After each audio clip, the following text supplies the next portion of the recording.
काही लोकांचा ऑरा जो असतो तो पॉझिटिव्ह असतो, काही लोकांचा निगेटिव्ह असतो. मग हे कशामुळे असतं बेसिकली? तुम्ही नकारात्मक विचार केले किंवा सतत नकारात्मक लोकांबरोबर राहिले किंवा नेहमी तुम्ही कोणाचा वाईट विचार केला किंवा सतत तुमच्या स्वतःच्या म्हणजे अशा काही गोष्टी असतात ज्या करायला नाही हव्या आपण त्या करतो. त्यामुळे तुमचा ऑरा हा निगेटिव्ह होतो.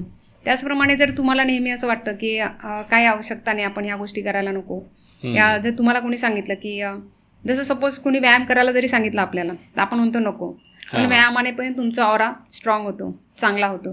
त्याचप्रमाणे जर तुम्ही मंत्र जप करत असाल किंवा नेहमी चांगल्या विचारांमध्ये राहत असाल तरी तुमचा ऑरा चांगला पॉझिटिव्ह आणि सकारात्मक होतो. ऑरामध्ये तुम्हाला जे आजकाल ऑराचे स्कॅनर म्हणजे ऑरा स्कॅनरसुद्धा निघाले आहेत की तुमचा ऑरा तुम्ही चेक करू शकतात, बघू शकतात. ज्याला किर्लियन फोटोग्राफी असेही म्हणतात. त्यात ऑराचा फोटो निघतो, त्यात ऑराचे कलरही दिसतात.